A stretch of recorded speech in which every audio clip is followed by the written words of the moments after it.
Good morning and welcome to the Daily Cyber Briefing for Tuesday, the 22nd of October. And it is, in fact, Tuesday, the 2nd. It is, in fact, Tuesday, the 22nd of October, despite what the splash screen just said. Yeah, never mind. Doesn't matter. Doesn't matter. We're there. Attackers are exploiting a vulnerability in the Roundcube webmail solution. What is Roundcube Webmail, you may ask? Well, it's an open source webmail solution that uses PHP and other bits and pieces which is run on systems that you control. So it's not it's a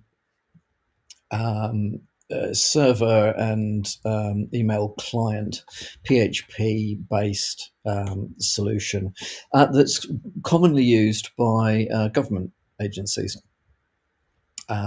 So it is fairly common out there. If you're looking for an alternative to some of the big players, it is fairly common out there. However, there is a vulnerability which is being tracked as CVE 2024 37383, which is currently being targeted.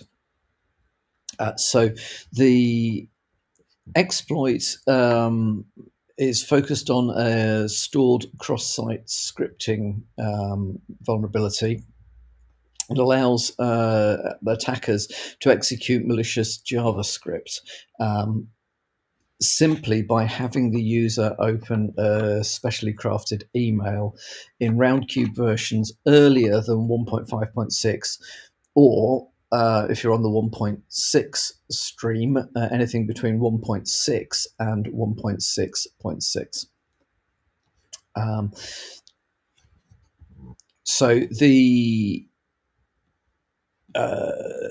write-up in Information Security Buzz gives some more details around how this exploit actually works. However, because it tends to be used by government agencies and organizations that want to be in control of their email environment rather than handing their email environment over to the big players, this is potentially serious. So if you use Roundcube in your environment, would suggest, as always, read the article, check the upgrades and patches that are available, and get yourself onto a patched version as soon as is reasonable to do so. So, hiding things in pictures has always been one of those. I think we've said this before, probably last year at some point. We talked about this a little bit, but it's one of those techniques that you learn about when you're relatively new to cybersecurity, and you're learning about all of these sort of eye-opening things that can be done that can be used to subvert systems, and hiding information in image files is one of those labs where you go in a bunch of pictures and you say, well, find what's hidden, find the hidden data in this picture, kind of thing. There's various ways you can get it. Anyway, but it is also one of those techniques that I would say we come across less regularly, as kind of I tended to categorize it in that bucket of yes, it's possible, but can you really? It's just not done very often. However, there is an interesting piece of malware called Ghost Pulse, which now has a strain that retrieves its main payload via a PNG image file's pixels. It is being described as a significant change to the way that Ghost Pulse works. PNGs, of course, because they are very popular for web graphics,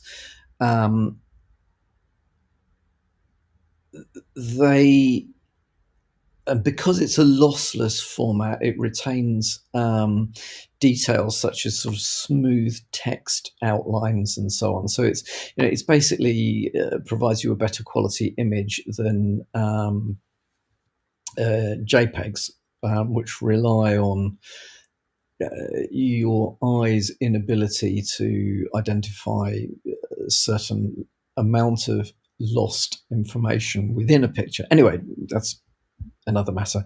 But because they are common, it is easier to sneak the information through using stenography in PNG images than you would expect, because not that many solutions are specifically looking for hidden payloads in PNG data files. Ghost Pulse has always aimed to be difficult to detect. It has detection evasion sort of built in. Previously, it's hidden payloads in PNG files, IDAT chunk. However, this particular change is actually now looking at pixels within the image itself and embedding malicious data within the structure. So there's a good write-up in the register. There's a good write-up that explains a few more details around how that's actually done. Definitely something to be aware of. Defending against this sort of stuff is not necessarily as straightforward as some other things. However, it's not impossible, and there's some good indicators that things that you can look for and ways that you can think about identifying this sort of stuff, leading on from the article. So definitely worth a read. Because Ghost Pulse, whilst it's not the most common malware that we're seeing out there, it is, it's out there, it's doing stuff, and it is somewhat more stealthy. It requires a piece of social engineering to get the user to access the PNG, but that's not that hard, as we know. So I would recommend to take a look at the article, be aware, and consider ways in which you may be able to get some visibility onto this particular piece of malware, or potential for this piece of malware, or maybe ways in which you can defend against it. The Internet Archive has been hacked for a second time this month. It suffered a second security breach, exposing, in this case, support tickets via unrotated Zendesk API tokens. I feel for the guys. The Wayback Machine is absolutely a superb tool, and actually is of use to it's of use to all of us in one way or another, including people with malicious intent. So bringing it down is not, it's hard to see the logic behind causing trouble for the Internet Archive. But there we go. So just be aware that there are some issues there. It is possible that a certain amount of user information has been leaked through this.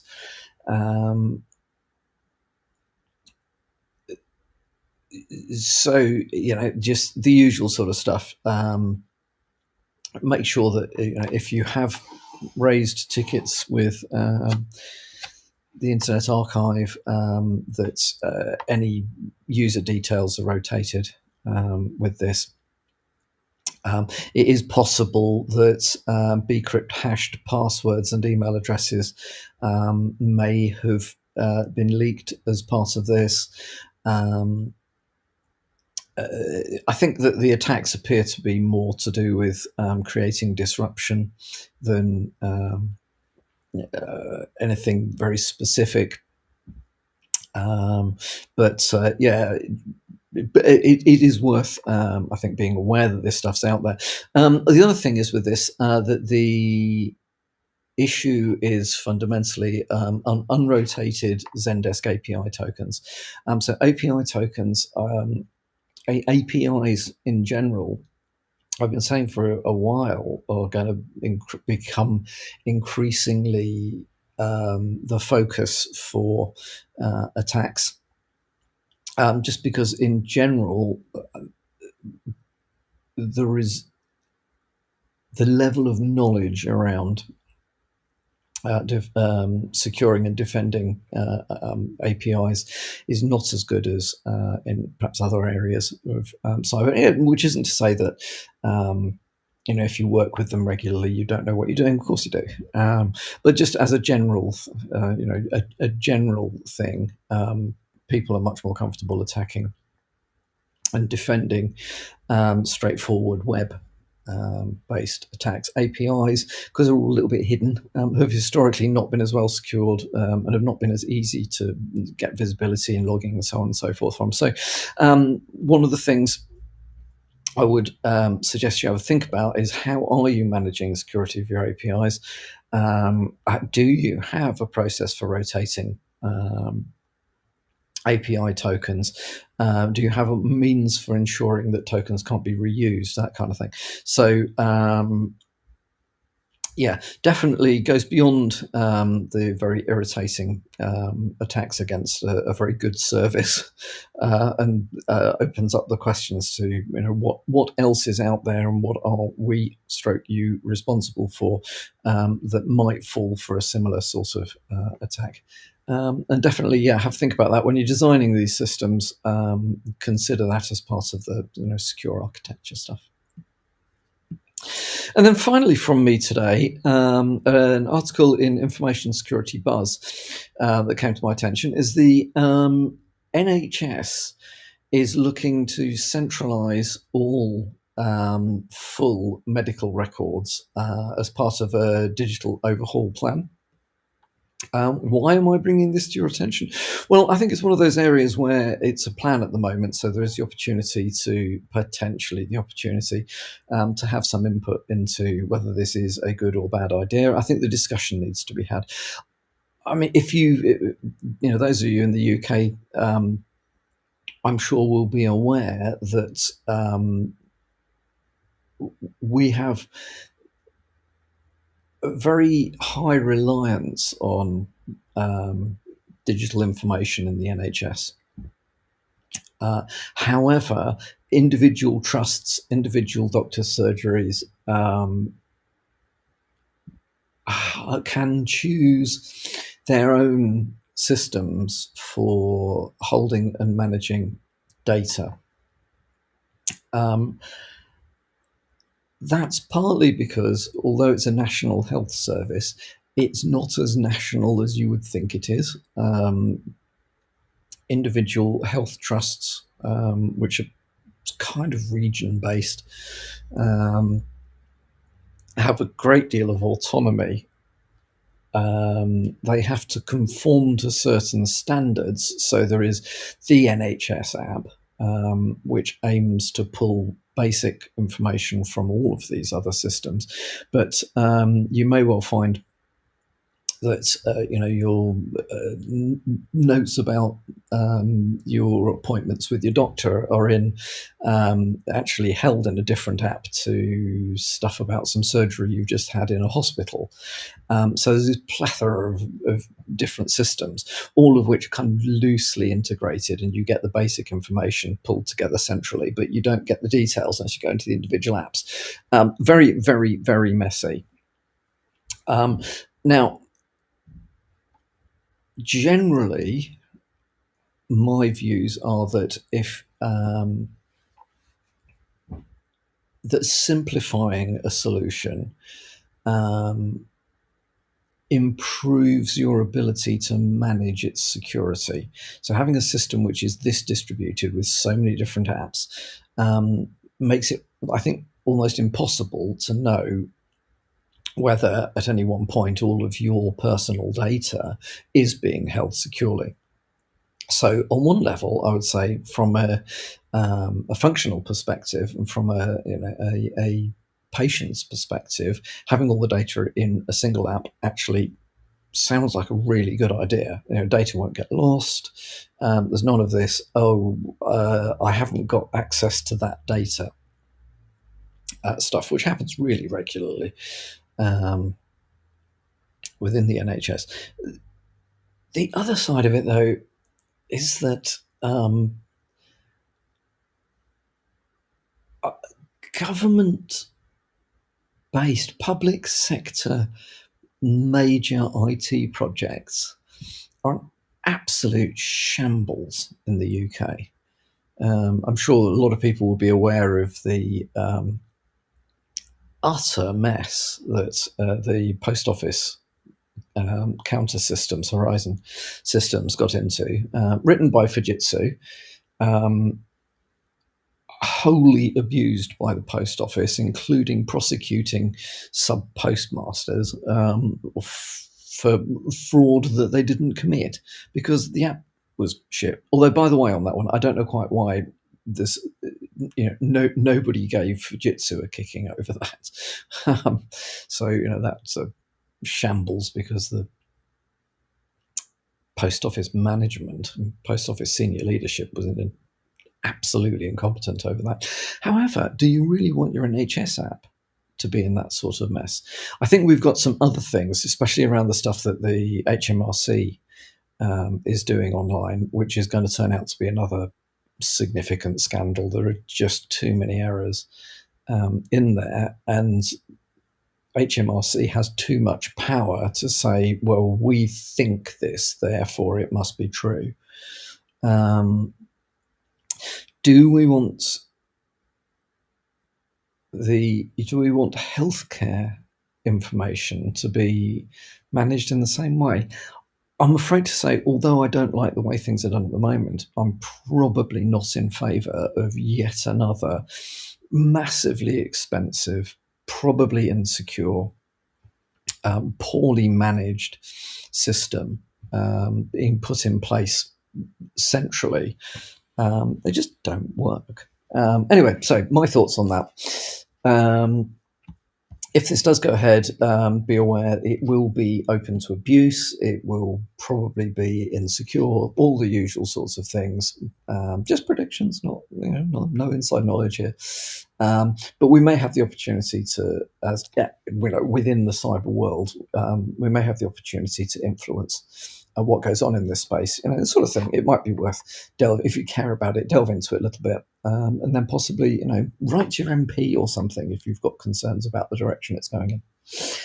Anyway, that's enough from me for